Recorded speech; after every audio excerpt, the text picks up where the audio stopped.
రామ్ గోపాల్ వర్మ చాలా కాలం నుంచి mega హీరోలను target చేస్తూ ఏదో ఒక వివాదానికి దారితీస్తూ వస్తున్న విషయం తెలిసిందే. ముఖ్యంగా ఖైదీ రిలీజ్కి ముందు చిరుని ఉద్దేశించి వర్మ చాలా సెటైర్లు వేశాడు. వాటిపై ఫ్యాన్స్ తీవ్రంగా మండిపడ్డారు. కానీ మెగా ఫ్యామిలీ మాత్రం స్పందించలేదు. కానీ ఇప్పుడు మాత్రం ఆ కుటుంబం నుంచి వర్మకు భారీ పంచలే పడుతున్నాయి.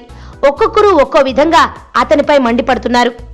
ఆ మధ్య ఖైదీ ప్రీ రిలీజ్ ఈవెంట్లో వర్మను నాగబాబు తిట్టిపోయేగా ఆ తర్వాత తన 150వ సినిమా పబ్లిసిటీలో భాగంగా చిరు కూడా అతని కామెంట్స్ పై స్పందించారు. ఇక పవన్ కళ్యాణ్ అయితే గట్టిగానే రియాక్ట్ అయ్యాడు. తాజాగా చిరు కుమార్తె సుస్మిత కూడా ఆ సంచలన దర్శకుడి ట్వీట్ల మీద ఘాటుగా స్పందించింది.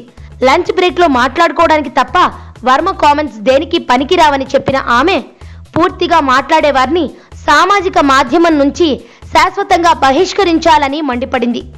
వర్మ చేసే కామెంట్స్ కేవలం లంచ్ బ్రేక్ లో మాట్లాడుకోవడానికి తప్ప ఎందుకు పనికిరావు.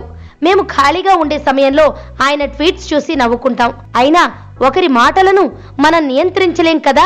ప్రతి ఒక్కరికి మాట్లాడే స్వేచ్ఛ ఉంది. అలాగని ఎలా పడితే అలా రెచ్చిపోకూడదు. పూర్తిగా నెగిటివ్గా మాట్లాడే వారిని సోషల్ మీడియా నుంచి శాశ్వతంగా బ్లాక్ చేయాలి అని సుస్మిత చెప్పుకొచ్చింది.